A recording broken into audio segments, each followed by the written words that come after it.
Alright, so I just watched Merab choke out Sean O'Malley. He tapped. It was horrible. They're having a Spanish party next door. ¿Por qué, O'Malley? Why? No, no, no. Bro, no me digas que te vas, O'Malley title run. Don't tell me when you go, please. Dude, Merab, this is the greatest bantamweight of all time. I'm not even going to crash out in this video. Credit where credit's due. He finished a fight. It was a good fight. And he actually did strike. We're going to talk about it. Merab is really good. I'm actually now a fan of his. For the time being, I would never consider myself a glazer of Merab, but I won't just blindly pick against him out of my like for one fighter over him and being under the impression that he doesn't finish fights, because he just finished a really important fight. The O'Malley rematch was super big, and like he won that fight super easily and he finished it, so credit. Merab just subbed Sean O'Malley with a ninja choke, and he made him baby tap. That was, oh my god, why did that happen? That wasn't supposed to go down like that, you guys. Bro, Sean was doing a really good job of stuffing these takedowns through the first round, and a half about into the second round. He was actually doing a good job, but he never once looked like the aggressor in this fight. I said he needed to come out and fight this dude like he was fighting Julianna Pyfer or Chris Mutino and just be like, hell no, I'm gonna drop some nuts right now, bro. I'm not about to be afraid of this takedown or nothing. But he looked even more tentative in this fight than he did in the first one, and there was no ego on Sean O'Malley. You could see that there was no ego. He wasn't fighting with this I am the best fighter in the world, with this championship dog in him, or just that braggadocious like bravado that he had before, where he was this uncontained, confident being. And that was the reason why Merab leveled him and changed him forever. He'll never be the same. This was fight evidence. The Cheeto loss, yeah, sure. The drop foot or whatever, mentally undefeated. He lost this fight. It broke him. He's never going to be the same. Sean O'Malley is done, bro. This is over. Sean was cutting angles. He was switching stances. His power hand became his left hand and his right hand, and he was firing both against the cage whenever Merab looked like he was about to shoot, or whenever they would disengage from the clinch after Sean O'Malley was successfully stuffing a shot. Left hand, right hand. They were so close to hitting Merab, and they were just grazing him, largely, and these were hard punches that could have definitely dropped Merab or changed the course of the fight. Sean O'Malley was rushing through these sequences, and I feel like he was firing them before he set his feet, and he was missing. He was pressuring really good, and then Merab came out with a jab, and he used it to set up a few hooks, and then he caught Sean O'Malley with a combo in the early going. Within the first minute of this fight, Sean O'Malley was on the back foot, and this was an invitation for Merab to shoot then afterwards. And Merab actually did make good on his promise, and he gave Sean O'Malley a lot of opportunity to knock him out. He gave him about 3 rounds before he was like, okay, I'm just gonna start wrestling you now. And whenever the takedowns were initiated or whenever they would clinch, O'Malley was getting so tired from the wrestling, and instead of stalling, Merab was smashing through positions, and he was making Sean work through these spots that he was not comfortable in, clearly. In round 3, Merab, he entered in on a double leg, and he elevated it and just ran the pipe and carried Sean O'Malley through the octagon and just dumped him. He dumped him, and this takedown was the beginning of the end, because it just showed how fatigued Sean was, because he didn't sprawl or try to dig an underhook or anything. He just went for a ride. And at this point, Sean O'Malley was working really hard to stand, and he was breathing super heavily, like huffing and puffing, like against the cage. Like, I was like, why are you so tired? Why have you not done any damage yet? Why is Merab not bleeding? Dude, I was kind of freaking out whenever I was watching this. And as soon as he got up to his feet, he built his strong base, and he worked really hard to get up after this double leg. He got taken down immediately afterwards. And as soon as he got taken down and tried to defend, Merab had changed levels on a double leg that he had locked around his waist and started to grab Sean O'Malley's ankles and was about to get it. So instead of trying to angle off of the cage or push Merab's head away, Sean O'Malley tried to counter the takedown with his own single leg, and it was a really bad shot. It was another leg riding sequence that transitioned into a front choke, and it claimed another fighter. We saw Kurt Hollaba, it happened to him against Jordan Levitt last week, and Billy Goff against Ramiz Brahimaj. The same thing against the cage. You try a lazy shot after you had either been hurt or you get sprawled and you're still committing to the takedown. This happened another time against Kevin Holland and Vicente Luque. Vicente Luque got sprawled and he just committed to this leg ride entry, and he got punished with the front headlock that was just turned into some variation of a front choke. You could go Darce, Anaconda, or Guillotine from this position. Leg rides suck in MMA. Don't do it. Don't do it. Sean blew this, man. He was not supposed to come out and fight the way that he did. He was supposed to go first, and he was supposed to set the pace on Merab in the striking and establish the tone of the fight, being, okay, we're going to hold this on the feet, and I'm going to dominate here because this is my realm. Merab was just playing around, and he was getting to do whatever he wanted. The threat of the takedown beat Sean O'Malley in the walkout. I was worried that at the very worst, Sean would get frozen and just lose another decision, but this is so much worse than that. And Merab has displayed a progression in his game that I'm thinking that he probably chokes out Corey Sandhagen.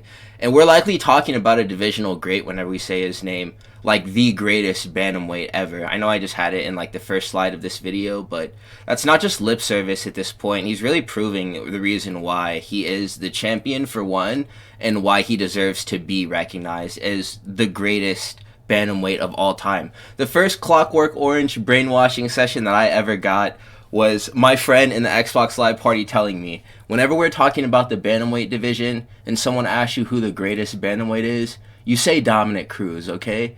And I watched the footage, and if you were to ask me like 3 years ago who the greatest bantamweight was, even while Sean O'Malley was champion, my eyes would have rolled in the back of my head and I would have been like, Dominic Cruz is the greatest bantamweight ever.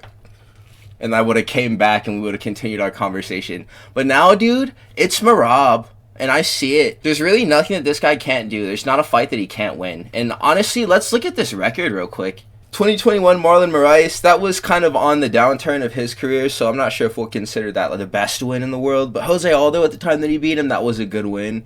Peter Yan is always a good win. Whenever you can say that you've beaten Peter Yan, that means something for you as a bantamweight in the UFC. Henry Cejudo, that's another ex-champion. I mean, Sean O'Malley, ex-champion, 2 wins over him, and he's just finished the second fight. And he's beaten Nurmagomedov in the middle of all of it. And Umar was projected to be what Merab actually is now. Umar was going to take all of that, and it wasn't going to matter. But Merab is him, so I'm going to stop sleeping on that guy. O'Malley has no more fun fights left at this weight class. That he wins, at least. And that is if another Yan rematch can't take place. That's the only one that I'm actually interested in seeing, and that has implications for him moving towards the belt. But with the scheduling of Yan now fighting on the Abu Dhabi card in July, the scheduling actually isn't that fried because it's only a month from now. And then they could fight towards the end of the year or maybe early next year if they wanted to do that. But if Sean O'Malley loses his next fight, that's a 3-loss streak and he's cooked. That's over. Maybe he needs to go back to beating off and chiefing and cheating on his wife or something. And maybe he just needs to spend less time with his family. Maybe just being a good person isn't for him. And the source of his power is just pure evil like Vegeta. Merab won this fight via round 3 sub, and I am sick to my fucking stomach. Julianna Pena versus Kayla Harrison. This fight sucked, but I mean, it's WMMA. And one thing that was cool about it, though, is that we get Amanda Nunes back. She announced that she was unretired earlier this week. Nunes probably beats Kayla on the feet. Harrison has some really goofy striking. It's just the size that makes it so that she can eat most shots. Kayla Harrison isn't very technical on the feet at all, and she could have been finished by Holly Holm if Holly was able to space out and get some kicks going. It's just the entries for the grappling that is the ultimate equalizer for Kayla Harrison, because if she can get you up against the cage or initiate a clinch or get in on a takedown and get her hands locked and get you to the floor, you're probably getting subbed because you're not stronger than she is. She's the strongest woman I've probably ever seen in my life, dude. Kayla Harrison, she doesn't even look... She looks AI generated. She's so big. Look at her at the bottom of the screen. Pena just is not as physically gifted as Kayla Harrison. If it comes out that Kayla Harrison is cheating, I'd be shocked, to be honest with you, even with her looking that way. I don't know why. It's just because that the muscles...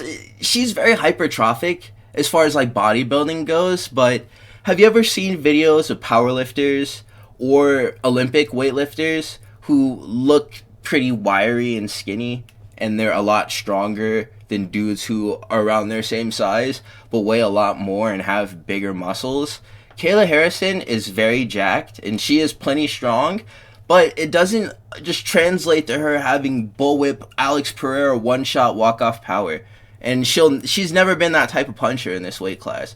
Her kicks don't even have that type of damage on them. Amanda Nunes 110% hits harder. It's just the grappling. So for me to be like, oh yeah, Kayla Harrison is cheating because she has this huge knockout power, it's non-existent. It's just the fact that she can snatch Kimuras over girls like Julianna. Kayla Harrison is like the single mom final boss. The Kimura that she won this fight with, it's the bully move that I go for on teenagers who I know that I'm stronger than at jiu-jitsu open mats. If you're a guy who was in bodybuilding before they got into training or jiu-jitsu, you know what I'm talking about. I'm actually so happy to see the Amanda Nunes return. I hope this fight isn't like Jones versus Aspinall or Khabib versus Ferguson or some other horror movie nightmare matchup that we just never got scheduled because it was cursed. I can tell that Amanda Nunes was very excited whenever they had her come into the cage and face off with Kayla Harrison after the fight. She looked really excited for the prospects of having something else to do in this division, because whenever she was still around and walked away from the sport after beating Julianna Pena in the rematch, she needed a Kayla Harrison in order to stay engaged in the UFC and what was going on with MMA. She's a very important woman for this sport, but she just had nothing to do. And there was no point in her just beating up tomato cans, especially as she wanted to be with her family. So, I mean, I get her walking away, but if she didn't come back, huge ducking. Julianna, she handled the loss well. Her skill set wasn't far behind Kayla Harrison's in terms of the stand-up. She just couldn't stay off the ground whenever they were both clinched. The judo was way too strong for the side of Kayla Harrison. They may need to end up fighting for the vacant 145 title, because her and Amanda Nunes, that is, because she may not be able to make 135 again, Kayla Harrison. She was talking about how hard that weight cut was, and how she wanted to quit, and how she just wanted to just not get that extra pound off, and how she didn't know how she got it done. That's how she was talking about in her post-fight. And that weight cut has been historically difficult for Amanda Nunes as well, and likely was the reason why she lost to Julianna Pena in the first fight. So if neither of them can make weight, host it at 145 and let them both take as much steroids as they want. Harrison is too damn strong, but she doesn't box well. Though she will throw kicks, and that's something I will note, and she'll go low and high with those, and that's good, because she can catch people who aren't expecting those. Julianna Pena was actually pretty good with her defense, so she wasn't getting slapped with any feet or shins. This division is absolutely hanging on by a thread now that Julianna Pena is out of the mix. The thread is Nunes versus Harrison, and that's actually going to be a really good fight. So Kayla Harrison won this fight via round 2 sub. We are immediately targeting an Amanda Nunes return. Woo! I'm actually very happy about this. She's like the best part of WMMA. Amanda Nunes absolutely rocks, man. Like, we love Amanda Nunes. The featured fight was Joe Pyfer versus Kelvin Gastellum. Joe Pyfer is an absolute bastard for saying to Kelvin Gastellum after the decision was read, "You know you can't do this forever, man." And then he shook his hand and he patted him on the shoulder. Like, fuck you, dude. Like, come on. Like, why are you talking to him like that? I made a joke that Kelvin Gastelum would win a decision because he's unchinnable, and little did I really understand how true that would end up being. Kelvin Gastelum ate 2 hooks on the chin that dropped him, and he ate a flush head kick all in round 1, and he still made it to the final bell. And he didn't get dropped again afterwards, and he immediately recovered from all 3 strikes. Kelvin was just too small to enter that boxing range without getting hit with a big shot from Joe, who did not throw a single jab this entire fight, and he only let go single punches that were meant to flatline KO Kelvin Gastelum. He landed some, and he missed a ton as well. Kelvin Gastelum was doing a really good job with his head movement and his entries in general. For as much as he did get tagged, he actually got off some combos himself, and he made Joe Pyfer miss a lot of his offense. Kelvin Gastelum wasn't able to counter off of Joe Pyfer's 1-2s that he was able to slip, since he'd be anticipating a third punch to come, which never came, like the hook behind it, or because the dodge was so much of a near miss that he was forced to reset. So what made the timing awkward ultimately was the height difference between him and Joe Pyfer, because I was waiting for, you know, the Kelvin Gastelum Michael Bisping pull 1-2 that he knocked out Michael Bisping with. Michael Bisping isn't like crazy tall for this weight class. Joe Pyfer is a big fucker, so it was hard for him to be able to just whip back with the jab and the cross after he had pulled that same combination from Joe Pyfer whenever he was able to do that. Otherwise, he was just getting smacked with it and able to eat it somehow. I really can't believe that Kelvin Gastellum didn't get knocked out in this fight. Pyfer, though, is not good. And most middleweights with a similar frame to him that move their head and get a jab going, they get a free win off of Joe Pyfer. And that's just if they don't get knocked out. It just sucks that Kelvin Gastellum is 5'8", but he still didn't even do poorly in spite of this. If you're asking me, I think that Joe Pyfer would still lose a rematch to Jack Hermanson.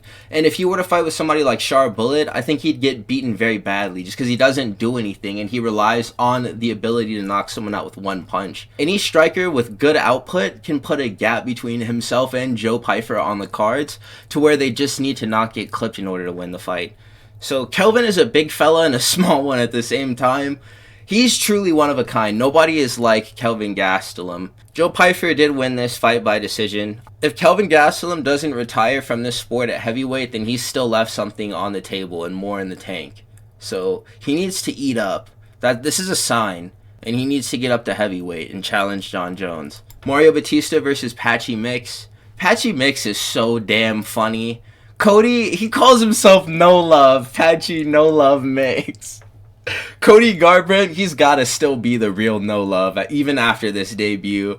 Mix, he looked like he was lagging on 300 ping in this fight. No footwork, no head movement, getting his leg chewed up, and he was getting put through the mixer, for a lack of better terms, no pun intended. Mix is 5'11" for this weight class, and he can make this weight because his legs are so small. I thought that Mario Bautista may try to win this fight via leg kick TKO, since low kicks were working for Mario early, but he moved away from prioritizing this strike after finding a home for a straight punch high and low. He was throwing it to the stomach and chest, and also up high. The inside low kick kind of punctuated his combos, just to score at the end of them. Mario Bautista looked like a proper Muay Thai kickboxer out here. He was doing super well. It looked like he took all of Jose Aldo's powers, like they held onto a basketball together, like that movie Thunderstruck, where the main character touches the basketball at the same time as KD, and he gets all of Kevin Durant's abilities to play basketball, and then Kevin Durant sucks. That's literally what happened to Jose Aldo after they got done fighting. Batista did not want to go to the ground with Patchy Mix, and that was understandable because if he got Hail Mary subbed in that third round or just at any point in this fight, that would have been so embarrassing for him after all that was said. Mario opted to kickbox with Patchy Mix for 3 rounds, and he embarrassed him. It was bad. This was the perfect way for Mario Batista to get the fans back on his side. His boxing and his kick offense, they both looked good. His footwork was really amazing. He had a great use of body shots in this fight as well, and this prevented Mix from shooting takedowns, all of these things at the same time.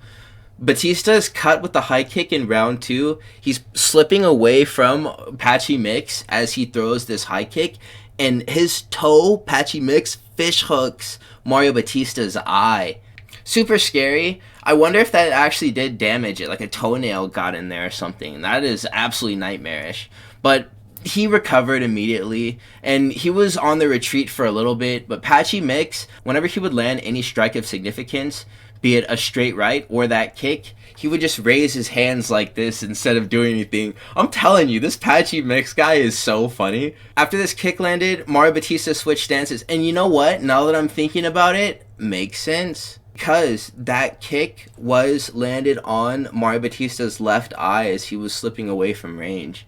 So there's a shot that shot might have blinded him. Because he was bleeding from the bottom of his eye. And he switched into southpaw afterwards and was fighting from that stance exclusively after that kick was thrown. And I wonder why he did that. Because I remember he started scoring with the left hand. And I was like, okay, I might be tripping, but in the first round, I'm pretty confident that punch was actually a right hand. And it was. He just stopped throwing it and switched into the other stance because he was blind.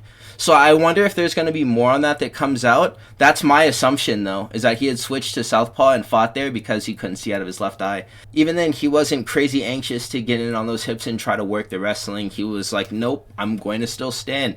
And Mario Batista did impress me with the stand-up. I think that Mario just knew at range that he could have nearly been finished or actually finished by Aldo, like Zahabi in that fight. so he purely avoided damage in that matchup, and that was his only priority. Nobody liked that performance, but that made us all assume that he could only win his fights this way. But he actually is one of the better strikers at this weight class, as well as having good grappling. So Mario Bautista is one of the more complete fighters at bantamweight. I don't think he's messing with a Merab, but who is? I think that he may get even closer to the title to challenge for it, or may actually even become a title contender. This was actually a big performance for him. Bautista soundly won this fight, and he perfectly layered his jabs to enter the range and score with his crosses. He would even just throw a jab that would miss, and then another jab that would miss, but he would get closer, and then he would let that straight go, be it his left or right hand, and it would land to the body or up top to the face. And he was just getting into range very well. He had his lip cut pretty badly, but aside from this, he sustained pretty little damage for the fact that he was fighting a guy who said that he would sub him and his coaches and whoever else taught them jiu-jitsu. So Bautista via decision.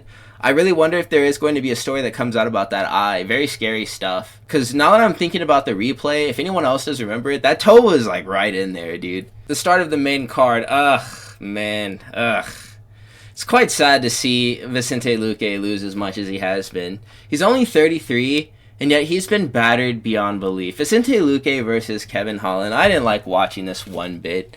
Vicente tried to wrestle early, and he got stuffed and then repeatedly slapped an uppercut while he was in on a single leg before he disengaged, and he never tried wrestling again through this fight. And I understand it, man. Kevin Holland is really big. You're not taking him down. If you're Vicente Luque, you're not taking him down. I always forget exactly how large Kevin Holland is whenever he is not fighting at this weight class. Whenever he's fighting Rainer de Ritter, he just looks like a normal guy. Whenever he's in there next to Vicente Luque, he looks like a freaking giant. And so do other fighters who have his same frame. Like Michael Morales, it looked massive next to guys like Gilbert Burns too. This was the same fight basically, but it just ended differently. Vicente was able to slip in punches with his lead hand, jabs, hooks. Whenever he was able to throw them off rhythm, they would actually catch Kevin Holland in between his combos, but the reads were all on the side of Kevin Holland, and he was catching kicks, and he was dominating the phone booth exchanges, where he landed this brutal elbow that hopefully doesn't do anything to Luque, man. It landed at a very precarious position. There was a goose egg that formed, like, it was like almost a second brain grew on the back of his head, right above his ear. This guy's already suffered a brain bleed, and then he just took a flush elbow over the top of his head, like right next to his temple. Huge bump was left behind there. The ending sequence was a caught kick. Vicente Luque threw a low kick. Kevin Holland caught it, throws a right hand over the top, and it dropped Vicente Luque. But Kevin Holland was also elevating his heel while he was throwing this punch, so it was kind of like a takedown too, or like a trip while he was throwing the straight. Vicente hits the mats, and then he shoots a very lazy single leg, which gets sprawled perfectly by Kevin Holland. I thought that Kevin Holland wouldn't sprawl, so kudos to him for this. That's what I said about this fight in my prediction, is that Vicente Luque is a very easy fight to win if you know how to sprawl, and that Kevin Holland hasn't demonstrated these techs before in his fights. But he did tonight. So Luque was in a Darce choke as soon as they hit the ground, and he had no chance of escaping since his leg had been trapped. So Luque, I think, needs to hang it up. Holland was overly disrespectful with the way that he was speaking to Vicente while they were fighting. Kevin Holland said that he was watching the Ali movie before fighting today, and he was trying to do wordplay like he used to Muhammad Ali. He was like, if he wants to rumble in the jungle, then we can swipe on Bumble. And he was just trying to be cringe and like Muhammad Ali and speak on the mic after the event. I hope that Luque would pull it out of the fire and chin him for this disrespect, but it didn't happen. Kevin Holland called out Colby Covington. I think this is actually a fun fight. Holland won this one via round 1 sub. The featured prelim was Bruno Silva versus Joshua Van. Joshua Van was moving super well in the early going, and he was finding range for his counters to land whenever he got past the leg kick offense of Silva. Joshua Van took no time at all to find his range, and he eventually started to catch Bruno clean upon his entries. Van was also throwing extended combinations and scoring with the 3rd, 4th, and 5th punch that he'd let go in these strings. Josh was timing a pull counter perfectly this whole fight, but he missed the counter most of the time. He scored a pull straight to drop Bruno with 2 minutes left into the second round. Silva recovers, but this began the beginning of the end. A stuffed takedown countered with a knee drops Silva for the second time in this round. The fact that Van has been stopped by Charles Johnson in the past is a very big deal because his boxing has always been really good, Joshua Van. For Johnson to have just lost to Ramazan Timurov also likely means that Timurov will be something in this division too. Dude, Joshua Van versus Manel Kape would be such a sick fight. The movement as well, Joshua Van was doing a good job of moving his head better. He's developed good striking defense with his head movement. He's able to get out of the way of big shots. Joshua Van does a really great job of throwing straight punches on the outside and catching his opponents who like to work kicks at this distance. He can hurt someone without trying with a 1-2 or a combo that he ends with a straight. And that was the finishing sequence of this fight. Silva did a very good job and was hanging in there far past the point where I thought he'd continue to fight. He was getting beat up badly.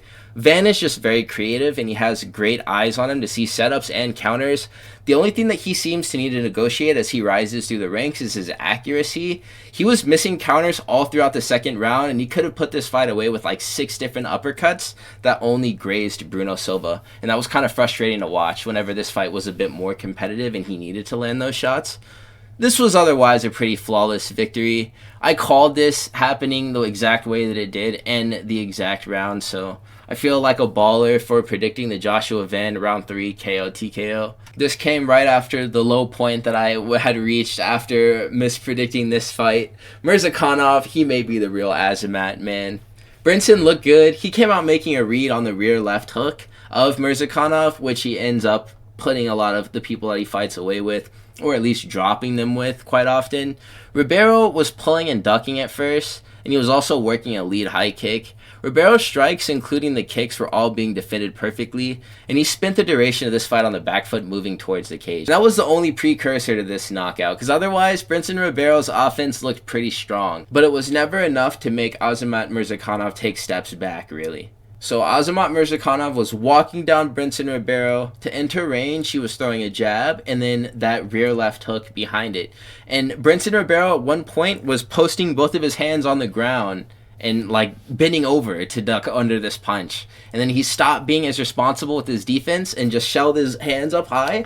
And this punch was just wrapping around his guard and landing partially through it.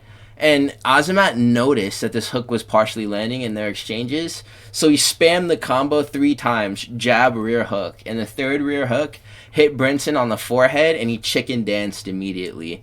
It was actually a funny chicken dance, too. Ribeiro may have a Rice Krispie chin, and it could have been fun to have a fighter like Azamat Murzakonov in the top of this division to have fought dudes like Dominic Reyes instead of Nikita Krylov, or to fight someone like Nikita Krylov, because, I mean, this dude has sneaky knockout power. He doesn't look like he hits as hard as he does, and he can put on fun fights with other contenders who also possess one-shot KO power. I'd be interested in seeing Azamat Murzakonov versus Ming Yang Zhang. I'd want to see that, sure. Let him fight the Mountain Tiger. This dude Azamat has made me... I'm 0-2 betting against dudes who are named Azamat. And these people will make me look like a dingus one more time, and that's it. I remember that boy Azamat Murzakonov be on O-Block and Lamron with Low Risi, and he be shooting at the police and shit. And I won't ever forget it. He won this fight via round 1 KO. It was sleepy. Speaking of sleepy, Sergei Spivac versus Waldo Cortez Acosta. Spivac, honestly, this was a pretty good fight. We never get to see heavyweight matchups either, so this was actually a ranked heavyweight fight. This is John Jones versus Tom Aspinall from Timu. Spivac came out kickboxing like Yair Rodriguez, and he landed a cheeky head kick to start the fight. He was also committed to the low kick, and he baited a return from Waldo, which he caught, and he landed his first takedown off of. Spivac's jab was landing freely, and Sergei was doing a great job of parrying the jab from Waldo, and he was also parrying his front kicks, too, to the body and up high. Acosta was doing a really good job of recognizing when he should throw a kick and whenever it was in danger of being caught. So he wasn't just blasting this leg and setting up takedowns for Sergei Spivac. He was making Sergei Spivac earn everything he was able to accomplish in this fight, which it doesn't look like Waldo Cortez Acosta would be able to fight as technically and be as thinking in the octagon as he actually is. So points to him for this, for clearly game planning and for sticking to it. Waldo was throwing this very big telegraphed right hand over the top, which didn't land most of the time, but whenever it did, it was significant. But he also started throwing this punch to the body, and it slowed down Spivac, and he went back up high for success with it later on into the fight.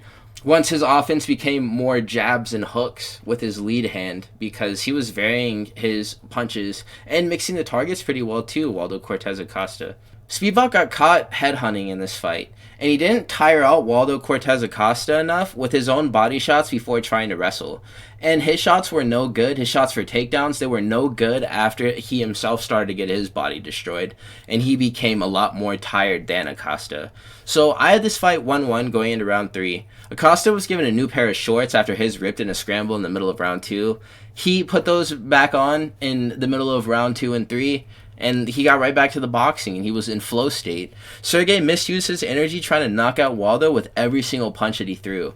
And if he would have tried to just more evenly distribute his output, he likely would have won this fight. If he was just trying to pepper him or just touch certain parts of Waldo, Cortez, Acosta instead of trying to flatline KO this guy with big right and clubbing overhands, he could have just jabbed. He could have thrown hooks to the body. He could have thrown uppercuts to the body. He could have worked a front kick. He had so many different options, and he just wanted to blast a hole through Waldo Cortez Acosta's face and rock him so he could take him down. Waldo Cortez Acosta was emoting on Sergei in round 3, and he was forcing the polar bear to miss massively. All Waldo had to do was jab. The fact that he is as active with his output and will stick a jab for this weight class makes him one of the best boxers here.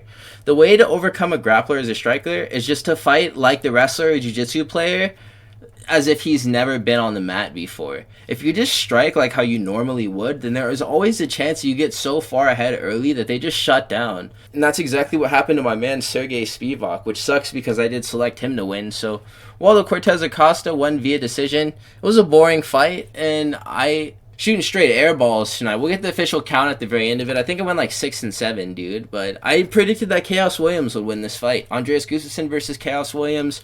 Out the gate, Andreas Gustaffson sprints across the cage and he throws a lunging right hand. And he does this in all of his fights. I'm not even saying this is like something unique for this Khaos Williams fight. That's how he starts every single round. He just walks right across the cage and he throws a lunging straight punch or a lunging hook. And then he begins boxing. And if a clinch happens from there, then a clinch happens from there. And whenever he throws these straight punches that he lunges into, he reaches across his hips whenever he throws these punches. And for this reason, and for the fact that he was missing them, I was like, oh my god, the counter is right there. Look, Khaos Williams, do you see it? There was this fighter named Ju Sang-yu from Korea who landed like this Conor McGregor step back counter, and I was waiting for the same sequence to happen in this fight, but it just didn't.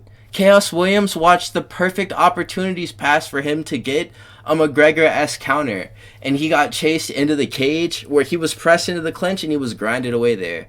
This Gustaffson fights like Merab in a way. He's very active and he has magnificent cardio. He always had a knee or an elbow in the clinch for Williams, and he often changed levels to get the takedowns, which Khaos did actually defend well.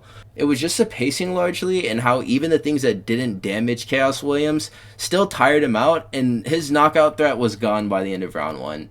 He was cut by clinch elbows by Gustaffson, and with additional elbows and side control that he had been able to land the one time he had been able to get the fight to the ground in the second.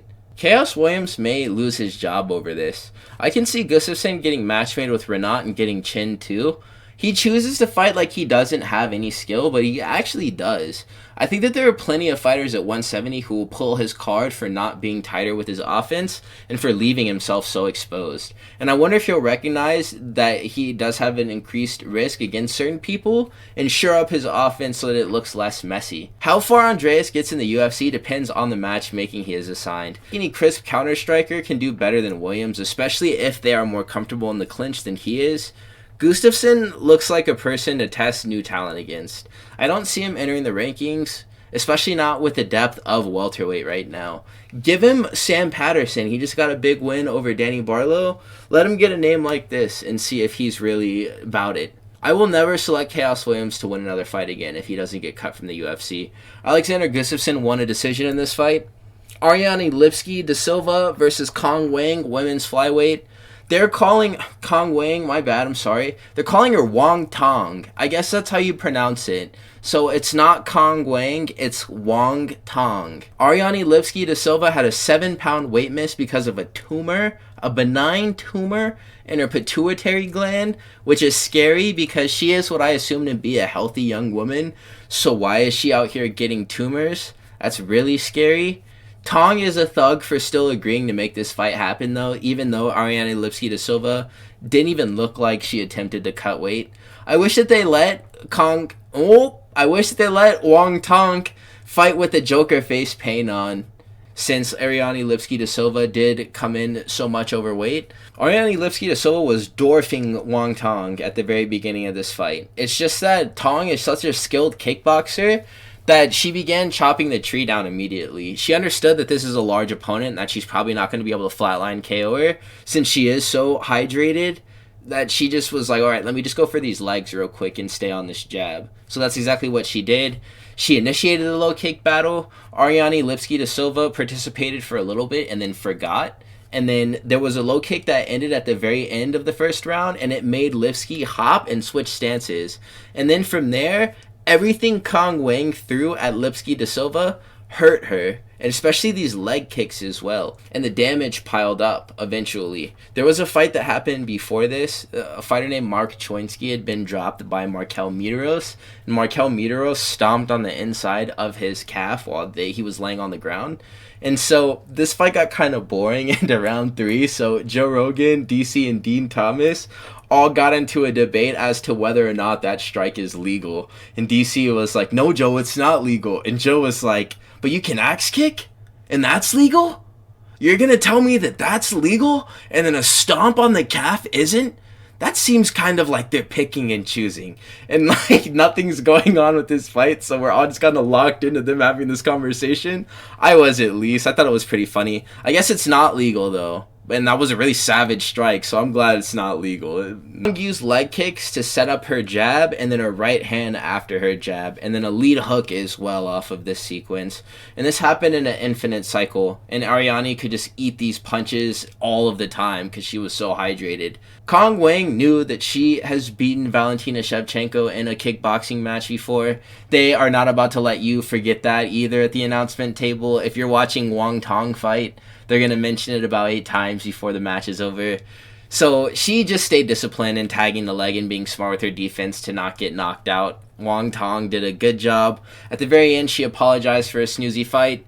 She called out Jessica Andrade, and that's a good call out because I think that she can knock out that lady. So she won a decision in this fight. Very big opponent.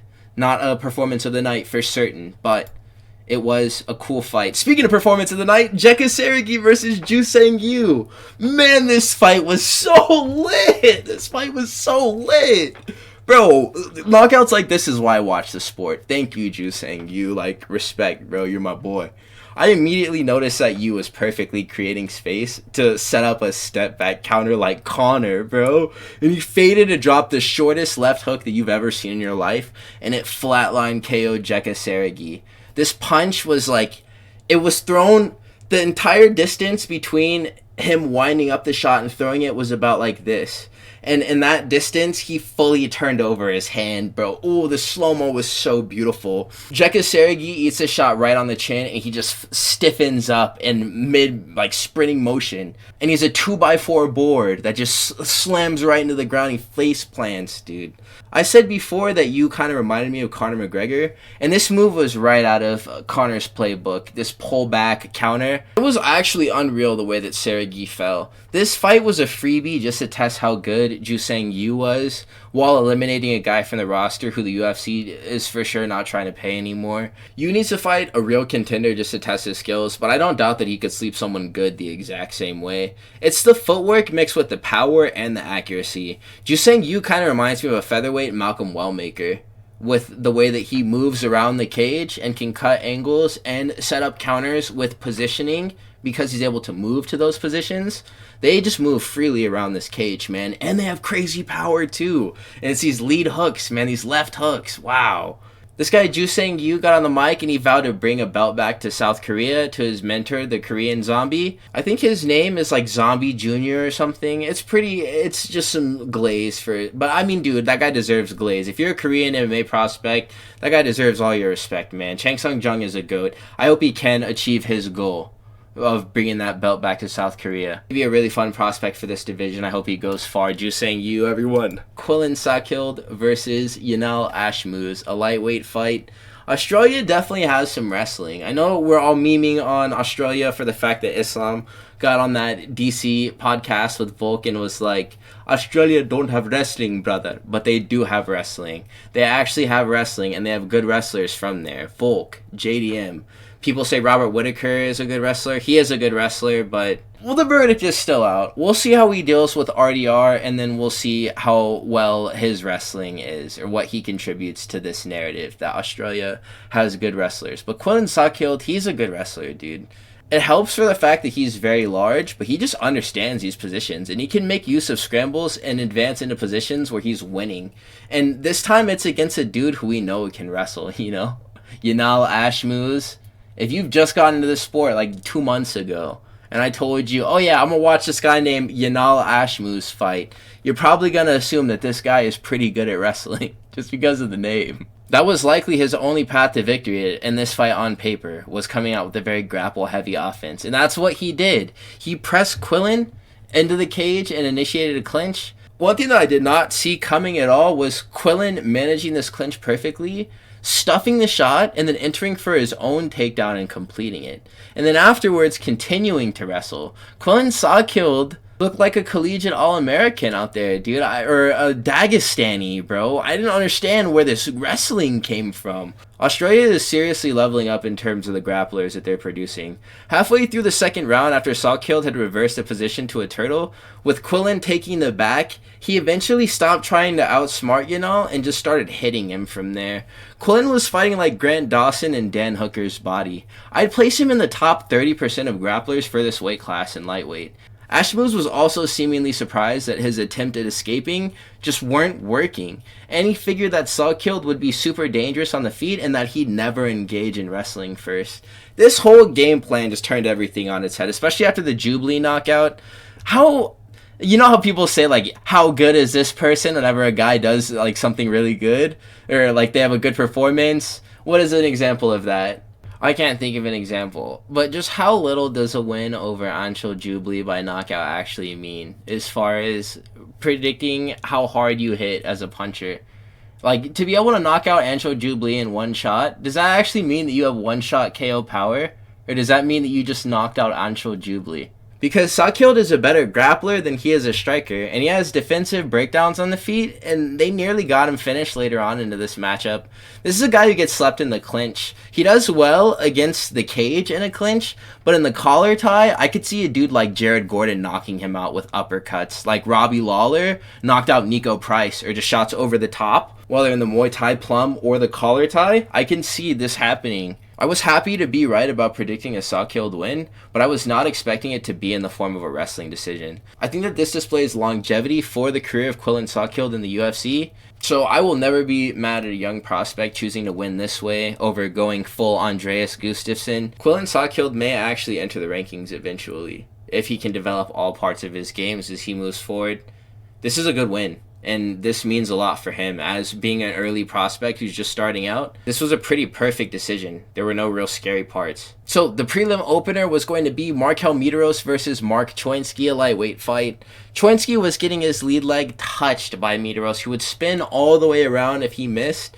Medeiros is a clean boxer. I had said this before. He was free to work in the first round. It was all him pretty much through all points of this fight. Choinsky had backpacked Markel, but he did not finish the choke, this RNC, and he had burned lots of his energy in the moment. But Medeiros never punished any mistake that Mark made, and he was trying to be flashy to get 60k. He was throwing all types of big winged punches and a few kicks, and like trying to do feint setups into shots that were just missing. The DC commentary glaze was rough, especially since this was the first fight and my boy was losing. It was really hard to listen to them twist the knife and to just talk about how great Markel Medeiros was, as I was watching them have what I felt at least was a pretty competitive fight.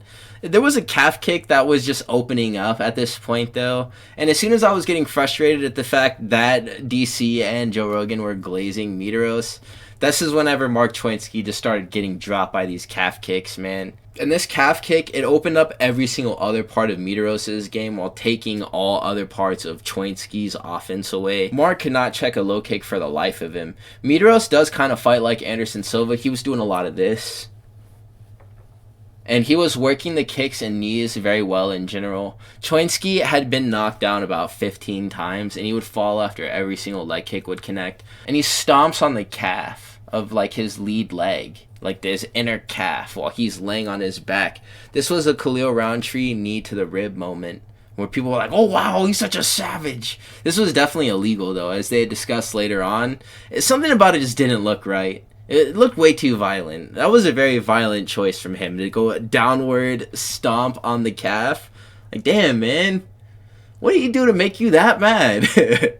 Choinsky's leg was so cooked in the third round that his level changes stopped working. He stayed committed and he won a takedown with a minute and a half left in the fight, but he displayed really bad IQ at the very beginning and in this point too. And poor sportsmanship at the end, because after the final bell rang, he landed a late strike.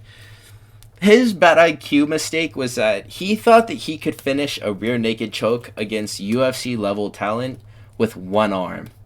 At first I thought that he was getting his arm tucked under Medeiros' like guard to try to get it trapped so that he couldn't tuck his own arm behind Medeiros' head to finish the choke. Choinsky was actually just grabbing one of the wrists to try to trap it, to try to finish the choke with one of his arms, instead of tucking his hand to try to complete it the way that he's supposed to and that he knew that he should have. He thought that he was strong enough to dig his arm under the chin and finish the choke with one arm. Blood really thought he was Popeye the Sailor Man. Otherwise, he was just getting pieced up, and he didn't shoot early enough. Sometimes a debut doesn't have to be a complete showcase. You can just play to your strengths and win. A lot of people understand this, and they want to be like, oh yeah, I'm a complete fighter, and I'm here at the MMA, I can do everything at a UFC level. If you can only do a couple of things at a UFC level by the time that you're making your debut and you chose to debut, then perform at the strengths of the things that you can do at a UFC level, and then grind in the gym at the things that still need work going into your next fight afterwards. I feel like that's the recipe for good fighters who start young in the promotion. I think that Medeiros is a good example of this. So he won via decision. Sucks. We're going to go over all of the different picks that I made. This is my predictions recap now. We went 6 and 7 on the night. O'Malley fanboys are at the bottom right corner. I got a lot of things wrong tonight. The things that I was proud of getting right was going to be the predicting the Mario Bautista decision. I feel like was a pretty big call out for me. Also, the Joshua Van round 3 KO. I thought that was a pretty neat, accurate, spot-on call. And then the U finish in round 1. I thought that he would submit Sergei, but he ended up KOing him. This card was pretty bad, I'm not going to lie. O'Malley, bro. No, bro. The O'Malley fight didn't end well. Dude, he got choked, bro. He went out like a sucker. No. Oh, bro. Oh, it sucks, bro. That sucks. This is like, oh, no.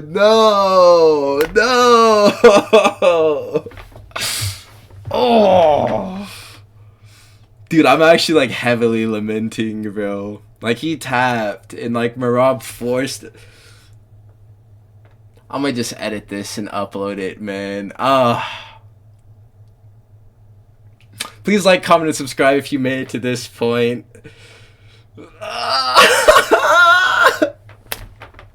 I'm gonna catch you guys in the next one, man.